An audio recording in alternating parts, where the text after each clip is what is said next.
I will start the question perhaps with you, Martin, if I may. So we've heard a lot of excitement about these new technologies, Internet of Things, big data, cloud and AI. Can they help shore up businesses' cybersecurity defences? So from my perspective, all of these things are new technologies. With new technologies, it comes back to risk. So these technologies, they process data, they interface with other systems, and they're also dependent on for whatever the business function they carry out. So in relation to those, it is a basic question of risk in terms of how that data is protected, what that data is used for, where that data is held, what the impact or compromise of that data and that system is. In terms of those new technologies, then they can bring opportunities to help cybersecurity. They can also be used for bad, to enhance people who are trying to harm systems. And they also bring general opportunities for business. But it is all about managing those risks to that data and those systems in the context of the organisation who's either consuming it or providing it.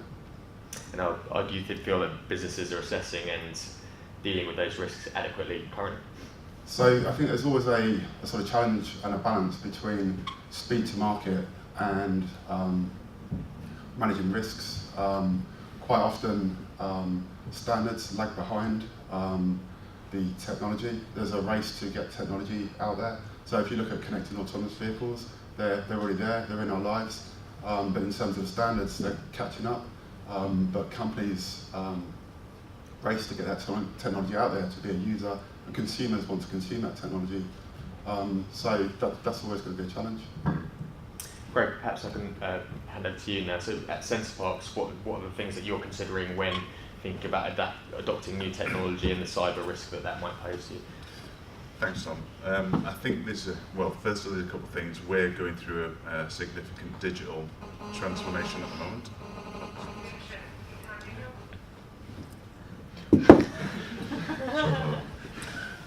So we're going through quite a significant transformation at the moment from a digital perspective. It's all about understanding our guests in a much more deeper sense. Just for context, we have 20 million visits to our website currently. We have 86% of people that come to Center Parcs that book their short break with us online. So we've got a significant, let's call it, digital presence already. And what we want to ensure is that digital stems through their experience of when they come into Center Parcs as well. Not that it overtakes, but complements. So there's some definite things that we're focusing on at the moment. With that, we have to ensure that we obviously got our guests' protection at heart, and in doing so, when we do take on our approach for cloud or Internet of Things, we have to make sure that we're doing like an assessment of depth in terms of our environment. So that means ensuring that we're looking at all of our layers from the cloud and into the internal applications, and what strength we put in at those levels to ensure that they are protected at all levels. But there isn't a panacea, to your point. I think it is assessing every level as you go down. Thanks a lot. And Helena, if I could turn to you. From a legal perspective and working with many different businesses, what do you see in the clients you're working with in terms of their worries about remaining legally compliant when it comes to cybersecurity and adopting new technology? That's a very good question. So I'm working with a lot of clients who are gearing up for the new General Data Protection Regulation, which I'm sure many of you in the audience have heard all about, hopefully not too terrified. So clearly there's a new level of obligation under GDPR that our clients are starting to try to get their heads around, if you like, and they're starting to do data mapping exercises, really understanding where the data is. So it's interesting to hear, Craig, what you're doing with your online presence. You'll be capturing a lot of personal data from your guests, so it'd be interesting to chat to you about how you're gearing up for the new obligations, particularly given the sanctions that are available to supervisory authorities now. 20 million euros for getting a breach, or 4% of turnover. It's a bit of a terrifying leap from where we are currently. So I think the best advice really is to understand what the obligations are and start the process. And I know that I'm doing a breakout session later on the practical steps to take to start on that journey if you're not already started. It's probably quite straightforward, but it's a lot of work, I would say. I was with a client yesterday all day talking about their mapping process. So yeah. And not everyone will be able to attend the breakout session later, but are there any sort of top-line things that businesses should look out for in terms of the changing requirements? Don't panic, number one. I guess look at the ICO website. There's some great guidance there from the Information Commissioner on the top 12 things to start doing. The Information Commissioner is blogging all the time. There are great guidance notes on how to look at data within your organisation. And again, embed the culture, what these guys are saying, and Nick was saying earlier, embed a culture of security. It was interesting to hear that data's being shared in bigger places. Bring your own device is a real key concern for organisations. So understanding where the data is within your organisation and outside of the organisation, having proper access controls, the usual cybersecurity measures that you'll be hearing about today, as well as understanding the other principles. Security is just one part of GDPR. The other principles are all about lawful and fair and transparent processing. Have a fair processing notice, make sure you enter data for as long as necessary, make sure you process it for a specified purpose. So really understand where your data is and why you're processing it, whose data it is, and all the timings around it. Only keep it for as long as necessary. Many of my clients keep data forever. I think we've got a hoarder mentality. We want to keep it just in case. I think that will likely change from next May. Well, now hopefully, but obviously of the 25th of May when GDPR is enforced. So yeah, start looking at your data and understand more about it. And perhaps I can now turn to you, Professor Anjum, and your colleague said was quite positive about big data in terms of its link to cybersecurity, but worried about Internet of Things. Is that something that you'd go along with in terms of the advent of new technologies and where it fits with cyber? Yes. While I was attending the talk, so I was thinking in two lines. The infrastructure is changing. It's becoming more decentralized.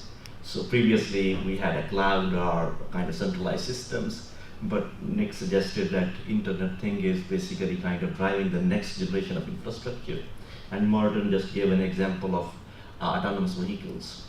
So it means that infrastructure is no more centralized. Rather, the infrastructure boundaries are extending to more kind of physical devices and something on the road, on the railway, somewhere in the physical landscape.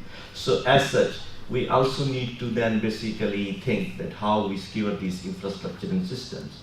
So previously, if we look at the current security landscape, our infrastructure security approaches are mostly centralized. So basically, if we have a kind of list of passwords or firewalls or those kind of basically protection layers, so it moves around, everything is central. So that would change. So our security infrastructure would need to be decentralized, and I would give a few examples that how that's changing. And the infrastructure security would no more be basically a kind of just like a static set of activities, just like firewalls. It would become more data driven. So for example, I have been writing a massive report with one of the companies in the last few months, and it was mostly on the blockchain, and exactly these two elements that we were looking into, that how basically blockchain could be employed to enable a more decentralized security. So that could be Internet of Things, that could be basically moving cars, that could be clinical trials all around the world when the data is basically distributed, or our handheld devices are capturing personal, basically medical data. So, so it's not only basically how the data is being captured and brought into our data centers, the whole basically end-to-end life cycle that needs to be captured and secured. But at the same time, what goes inside a data center. For example, now an administrator has access to all the passwords. What happens if that gentleman sells the passwords? Or what happens if basically, if for example, Amazon data administrators gives access to a data set. Client does not know who is accessing their data, what is happening to the data set in itself. So there is no aspects for operational security. So we are just relying on the way that people gave access to the password or some kind of firewall. But if someone gets into the data sets, we cannot basically trace. We don't have a provenance information of the data. So the blockchain would secure that aspect as well. So it kind of monitors each and every activity or each piece of the data that goes in and out. Each and every transaction is being monitored. So we are managing not only basically the centralized aspect of security, whether decentralized or basically kind of remote infrastructure security as well. So the blockchain is making a major kind of impact on how basically security is being managed and monitored. And I was reading a Gartner report. This says that by 2021, this would be a $3.1 trillion market actually. So it's having a major ripple effect on how basically data is managed, monitored, transactions are held, users basically track, traceability and provenance aspects. So not only basically we are kind of evolving the distributed systems in itself. Distributed systems, it means Internet of Things or autonomous vehicles or other aspects, but the security is also evolving, and the blockchain is a major way to basically enable that. That's a really good point. I suppose the kind of decentralization of cybersecurity tools puts it out often into your staff and to a wider group of people than in the past, and that sort of underpins the point about people being the weakest link often in a business. Perhaps I can turn back to you, Martin, and say, from a people perspective, how are the requirements of staff changing and job roles changing, enabling people to become more cybersecure in businesses? So I guess first of all, in relation to sort of the jobs changing, IT has very much become part of virtually everyone's role now. So in the past, maybe IT within businesses might have been a function carried out by a small number of users within the business who either did administration functions or looked after the IT systems. But now the IT goes right out to the shop floor, to the warehouse, to production line, to users, to partners. So the user base now is huge and diverse. It's young and old, so there's a whole range of maybe users who weren't taught IT through school, who are new to it. So all of these users can potentially cause a problem, and in terms of the type of problems they can cause, there's obviously when they're being targeted for a malicious attack, but there's also the accidentally sending a whole list of users' personal sensitive data to the wrong email address, etc., which is quite a common issue as well, along with disgruntled employees. So I guess user awareness training is critical, and without even with the best controls in the world, if the users fail, then those controls fail. And also, sorry if I can add to that, it's a legal obligation to train your staff. So under GDPR, you have to have appropriate technical and organisational measures in place to ensure the security of the personal data, and therefore training staff is part of that. I'm glad you brought us back to GDPR. One of the things that's been quite hot on the Slido questions is GDPR. Scott Littlehales, hi, he's asked what the fallout predictions are once GDPR is enforced, regardless of the prior steps to prepare. Do you predict bad fallout? Fallout being? Any sort of gaps that you've perhaps noticed yourselves? I mean, obviously we're trying to protect ourselves with the GDPR regulations, but if you've seen any sort of areas where there could be fallout once it's enforced in May, things that people aren't prepared for? I think retention is a big issue. Keeping too much data. Keeping data archives. What do people do with their archives? If you've got backups over years, how do you assess whether there's personal data in there, and is it being kept for longer than necessary? Yeah, they're the big ones, I guess. The obligation to notify of a breach, that's coming in. There'll be a mandatory breach notification as of next May. So it's going to be much easier for the ICO to then come down on individuals and organisations because you're under an obligation to notify of a security breach. So yeah, and putting in place policies. The first thing the ICO, my understanding from my experience is the first thing the ICO will ask if there is an issue, which you now have to report, is where are your policies? How are you demonstrating compliance with the regulation? So make sure you've got things written down, have policies and procedures for compliance, have a data protection policy, make sure you have a retention policy, records of processing activities as well. Some of my clients come to me and say, well, the ICO says we need to have an information asset register, and that's the first thing they'll look at if there's ever an investigation. So being prepared with all of those documents will help you to demonstrate compliance. Accountability is a huge thing with the GDPR. And Elizabeth Denham herself has said that, the Information Commissioner. Great, and just to bring you in on this point, how are you making sure that you're compliant with changing regulation as it comes through? I guess one of the first things is that we've got the benefit that we're backed by a big investor called Brookfield, and with that we get annualised audits on lots of things, cybersecurity, obviously, and all other things. So we've got to make sure that we are pretty tight in our documentation and policies. We have got a big programme within the organisation working through GDPR at the moment, of which I'm starting to be a steering member as well, or I'm a steering member as well. The important thing, like I say, is not only having the documentation, but the ability to prove, and that from a technology perspective can be easy in certain areas, but when you go down to your, what I'd call your systems of record, where some of these things have been in organisations for a long time, trying to sort of turn that aircraft carrier around is a bit of a challenge, but not insurmountable.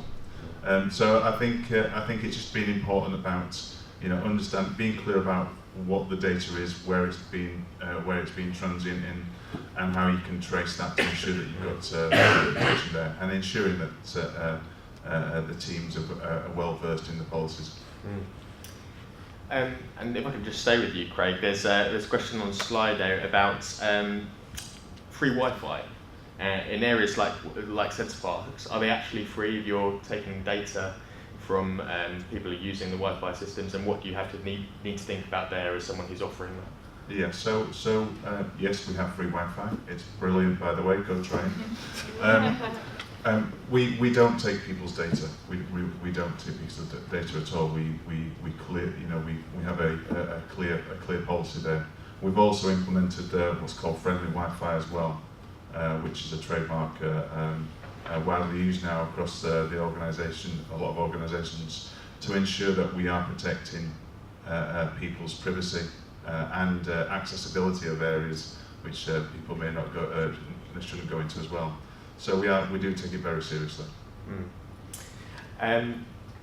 There's also a question on the slide that has come through, which is about the next attack, and they've asked if WannaCry was the last one, what's the next one going to be on? Perhaps that's too difficult to predict, but how difficult is it for businesses, and perhaps I'll come to you, Professor Anjum, first, for businesses to stay ahead of the changing nature of the threats? How do you find out your intelligence to be a part of that? Yeah, so probably I would continue what I was suggesting before. So we should probably, security needs to be a kind of more cooperative. So you mentioned that what happens if an employee leaves. So whatever is the role of that employee in terms of protecting the resources, that needs to be decentralized. So for example, one person should not be responsible for maintaining a digital ledger of passwords, for example. That process needs to be decentralized in itself. And so, for example, now digital ledgers are coming. So what is happening? So basically, for example, if we have a set of passwords and we have 20 nodes, each node would have a copy of that, basically, the digital ledger. And then each node is cryptographically kind of protected. So any entry that goes into one node is basically replicated across all the nodes, so that even if one node is compromised, we have another 19 nodes, and then we have a consensus algorithm. So it means that if 11 nodes kind of have a consensus, then only a new entry would be made. So it means this central a kind of a problem of insider attack, for example, or insider information or insider threat would simply go away. So same is the case that if a person leaves, the person was no longer basically responsible for protecting the whole infrastructure. Rather, the whole process was decentralized. And instead of one person, there are 20 basically kind of nodes that are equally more or less responsible. And each and every transaction that goes in and out basically is coming through consensus protocol. And then the consensus protocol is no more manual, it's automatic because through smart contracts. So it means that either through, if there is organization-wide policy or there is some compliance-wide kind of mechanism, so we are basically ensuring through smart contracts actually. So it means no entries or no records are being manipulated manually. So this way, I mean, this cooperative mechanism of protecting resources is basically a long way to go. And I guess you know what often comes when we talk about those kind of distributed ledgers is that the difficulty in obtaining that consensus and that applicability to different industries. Are you seeing much progress there in terms of different industries picking it up? Yeah. So for example, Linux Foundation have set up a kind of community effort, and almost 100 major providers are behind that effort. So it's IBM, it's Microsoft, it's Oracle, it's Cisco, name a company and that's there. Similarly, for example, almost 60 banks are in a consortium known as R3 Corda. So they have set up their own organization. Similarly, for digital identity management, a new organization has been set up known as Sovereign, for example. So different community-wide efforts are coming to basically build their own kind of digital ledgers. So, and as such, so if you look, there are 75 platforms to implement those digital ledgers that is currently basically out there. And if you, they are commercial, some are open source, some are community-wide efforts. So now, if you look at in terms of research and development topics, probably digital ledgers and blockchain is the hottest area where a lot of investment is going on. And if you look at, for example, last 1 year, where most of the activity was there, or where most venture capital money went in, digital ledger was one of the areas where the most activity happened. And hundreds of millions are being invested in this area. So I foresee that in next 6 months to 1 year, a huge, basically, kind of a list of new entrants would be coming. And obviously, 75 platforms would not survive. So Gartner's, another report I was reading that only 5 to 10 platforms would be market leaders in next 3 to 5 years down the line. Back to you then, Martin. And can I just add please, a bit to that? So in relation to sort of evolving threat, I think one of the key things is to do the basics in the first instance. So a lot of attacks aren't actually new, they're just an evolution of an existing attack. And a lot of the time, if people have done the basics, they would avoid a large proportion of the common attacks. And that's where the standards like Cyber Essentials come into place in terms of doing the basic things that block out sort of 80% of the basic attacks that compromise many small businesses. Obviously, if you're a large organisation that provides maybe a critical national banking solution or part of the critical national infrastructure, then you still need to do the basics, but then above and beyond the basics, you might want to look at the specific threats that are facing you and test your defences and your responses against those. But I think the basics is a starting block for all organisations, and many organisations, both big and small, don't do the basics, and organisations quite often look at complex technical solutions to cybersecurity when they're not actually doing the basics. So, and WannaCry was a ransomware attack. That's not a new thing. So it's not. A lot of these things are basic things that are impacting organisations. What do you regard to be the basics? Is that Cyber Essentials? Is it having the right, I don't know, policies in your business? What? So I mean, Cyber Essentials is a basic standard around basic cyber hygiene, looking at the things that put you most at risk. So, for example, your internet-facing IPs, straight away they're at high risk, basically, because the internet sort of connects straight away to billions of IPs throughout the world, 200 plus countries. So if you're testing your internet-facing IPs and ensuring that you're fixing known vulnerabilities in those IPs, then you can stamp out sort of basic attacks against those. Because across the internet, there's automated bots out there continually looking for known vulnerabilities in these systems. Again, in terms of your internal systems, patching is a common defense mechanism, basically. Again, if you've got known vulnerabilities in your system, if you patch those, you remove known vulnerabilities. Yeah. So, obviously, the Cyber Essentials standard is out there, it's published, and for organisations that aren't already looking at it, whether you actually certify against it or not, it's a very good set of basic measures to follow. And before I look at more sort of advanced techniques, I would sort of implore every organisation to implement that as a starting base. Yeah. And CBR was actually the first business to get Cyber Essentials, so a bit of a plug for ourselves there. I have heard some businesses say, Helena, that I've got Cyber Essentials or I've got IS 27001. Do I? Surely I'm going to be compliant with GDPR now. I don't need to do anything else, do I? What do you think then? That's a good argument. It's not actually true, and Browne Jacobson is Cyber Essentials Plus and ISO 27001. So we have experience of this. No, that's not enough. That's one of the principles. One of the principles of GDPR is to have appropriate technical measures to keep the data secure. That's one of 6. So no, you would have to do more. And just coming back to your point as well, I understand that WannaCry was an exploitation of a weakness in the Microsoft, an update to a Microsoft that a lot of organisations hadn't done. So your point about patching is key. That this was a talk a couple of days ago on the same point, and backups. So clearly the risk for the business in the loss of assets comes from ransomware attacks and encryption. And I'm not the expert in the room at all, but it feels like if you're backing up every 15 minutes, you only lose 15 minutes worth of your critical assets. You might correct me, but you know, it seems from a layman's point of view, patch and back up regularly, not just once a day even. That's from the non-technical. Thank you. Still looking for more questions from the audience, either through Slido or do raise your hand if you want to ask one. There's been a couple through about privacy shields and safe harbour. Businesses wondering what they are first of all, what do they mean to them, and does it make a difference to using things like Google Analytics in the future? Does anyone want to take a stab at that? I'm happy to talk about that if you like.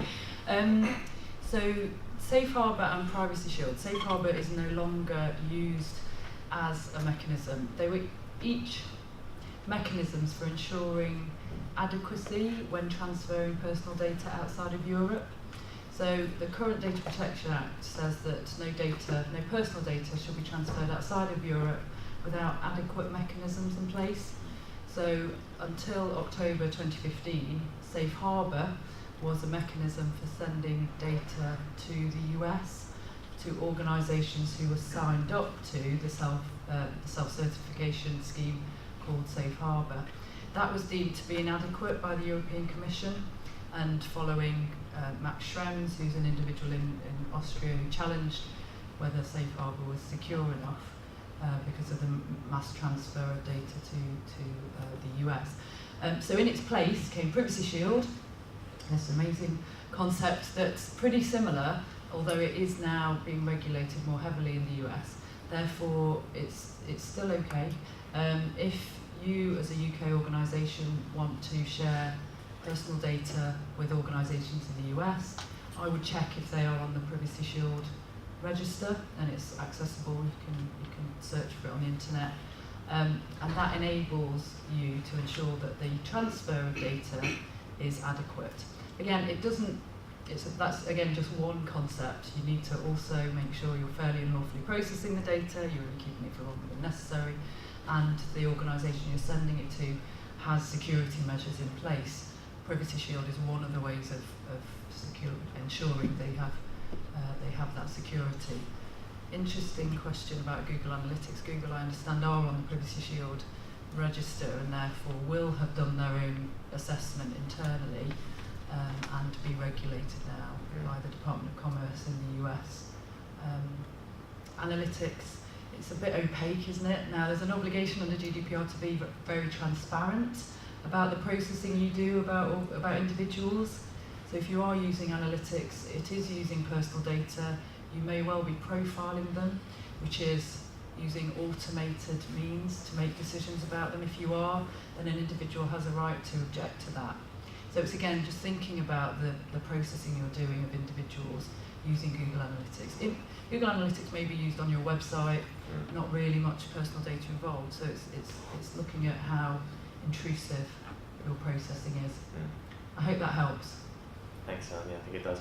Rick, have you got something you want to Tom, yeah, I was just going to pick up on a couple of questions on Slido that I can see from here and maybe you can't, Yeah. so I thought I'd help you out a bit there. And the one that's getting the most likes at the moment, because we have that system as well, which is great, are what's the 5 questions I should be asking my IT department to make sure my business is GDPR compliant?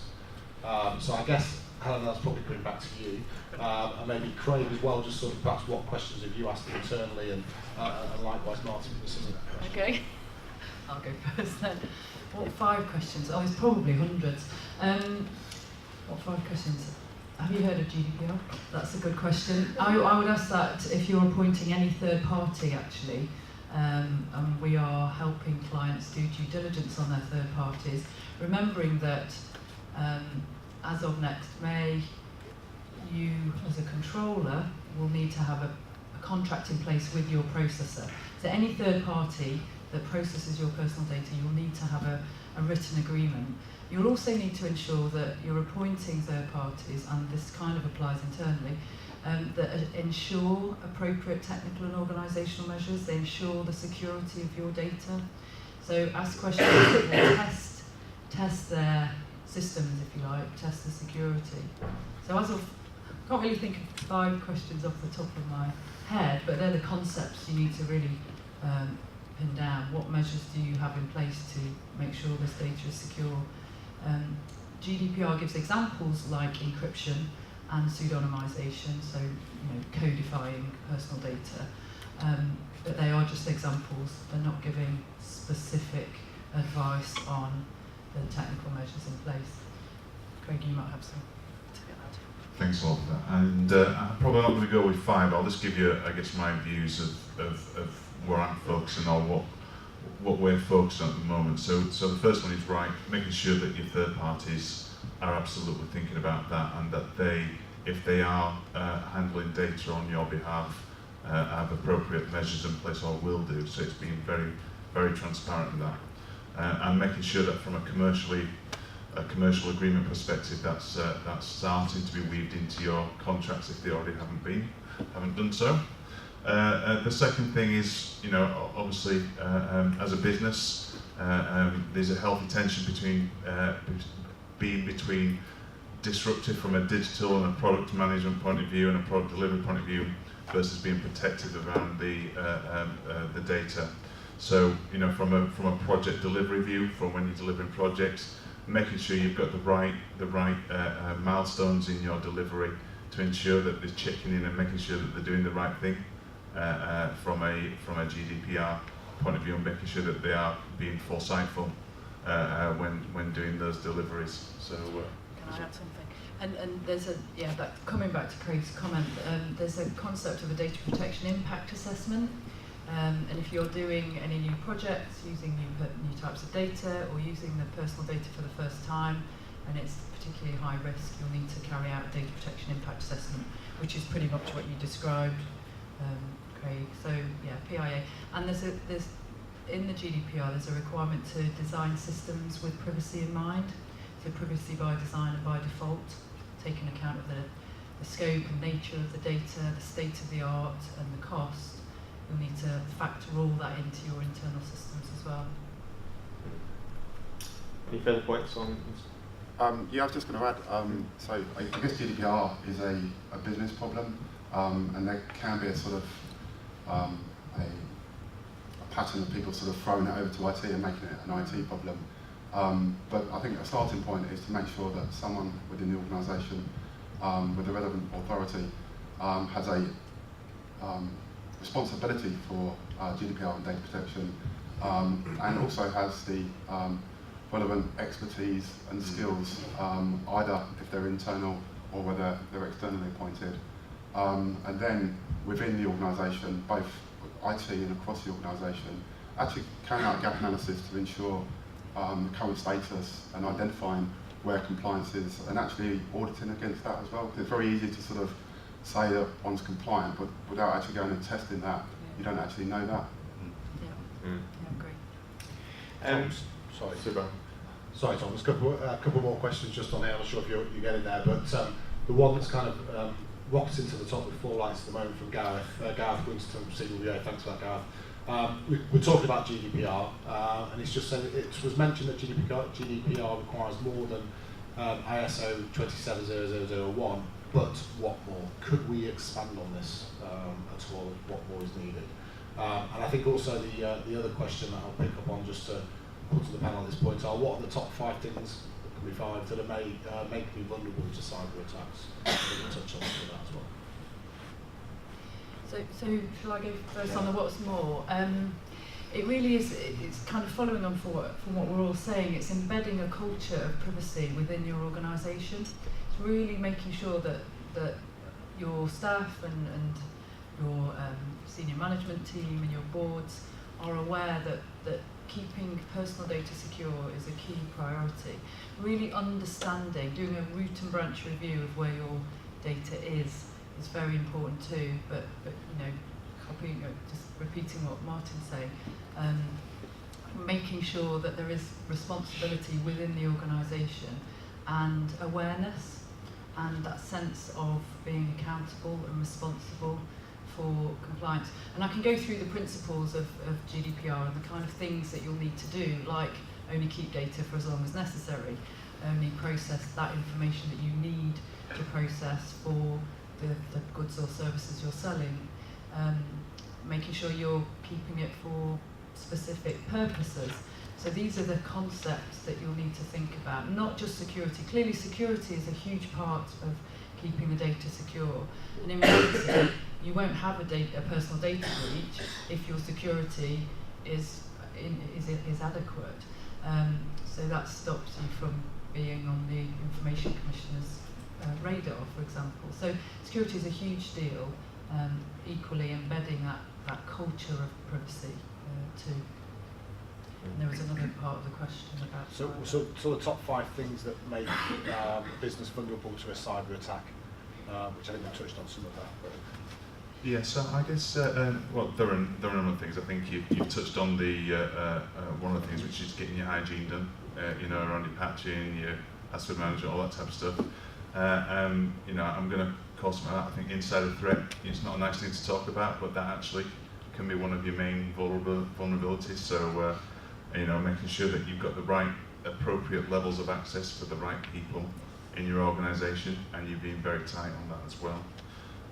So I guess those are sort of main vulnerabilities, and also, like you say, when when I look at things from a commercial point of view, we've got to balance the disruption of new innovation with the protection, with the growth of the organisation at the same time. So, there's loads of different levers you got to think about, and make sure that you're putting the appropriate levels of protection in the right areas, and not overemphasising other ones and slowing your business down. So it's a really fine balance at the moment. I'll be honest with you. Especially, for example, in Center Parcs, we have cashless wristbands now walking around in some of the Center Parcs environments. So being very clear about how what information you're transacting from those and where it's going to, and be protective about it. But also, down to the things like the point of sale devices, and making sure that people are very vigilant with data and activity as they go through there as well. Just one area, so we're going to have to wrap up the panel pretty soon. I'm sure that the panellists will be happy to talk over a coffee if you've got further questions. But there's one area we haven't covered, which is what you do once you've been attacked. And a lot of the problems that businesses seem to get into is not handling that very well. What are the key principles do you think are of a good incident response plan? So, from my point of view, don't wait until you've been hacked is a good starting point. I think for most organisations now, it's when you're going to get hacked, as opposed to if you're looking at the stats earlier on, I think 50% of the organisations surveyed have been compromised. So there's a number of good tools out there to help you prepare for that. Crest is a organisation that has a benchmarking tool that's free around preparing for cyber attack, both in terms of readiness and response activities. It's not just about the sort of the technical aspect of it, it's also about the communications aspect as well. So within your team, having HR involved, having legal involved, having communications involved, so that if you are prepared and there is a compromise, you can communicate to the media, you can communicate to your customers, you can communicate to users basically around what's happening.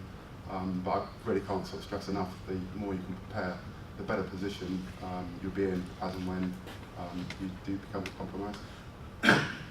I mean, I would say that there's a number of things that we talk about, you know, so there's being reactive, proactive and predictive, and it's a fine balance of all three of those, how you can, you know, to invest enough to be in some of those states. So, but also it's about education as well. So, you know, education about what's a reputational risk to having cyber attacks. You know, we talk about you know, PR when, for example, when you're on villages and the impacts it can have activities that may happen on village. But actually, you know, as I mentioned before, 86% of our people book their accommodation online. So it's a huge digital presence and has a huge opportunity to be a digital disaster. And so it's about making sure that that's very much at the top of the agenda. Certainly in the board of directors at Center Parcs, where we talk about how we ensure that we're protecting our reputation at all costs and investing in the right areas. And the final thing I would say to add is rehearse it. If it's going to happen, have a team ready, already practiced. You can get a data breach management plan in place, which is part of your 3-step process. Remembering that data security breaches will need to be notified to the Information Commissioner under GDPR within 72 hours of discovery. Now, there's no de minimis, so it could be volume. Personal data breach has to be notified unless it's unlikely to result in a risk to individuals. That's the wording from GDPR, which is helpfully negative. So if it will result in a risk to individuals, it has to be notified. I understand that the Information Commission is going to set up a telephone hotline for you to report your breaches within 72 hours. So yeah, just another thing to think about. But be ready, have a team prepared. Thanks very much, Helena. It's good. It's a good point to finish on. Can I just say thank you to the panel? I think we've heard some really interesting points through that. There will be some of the things will be picked up in the breakout sessions after the break, so do pop along to those. But can we just thank the panel in the usual way?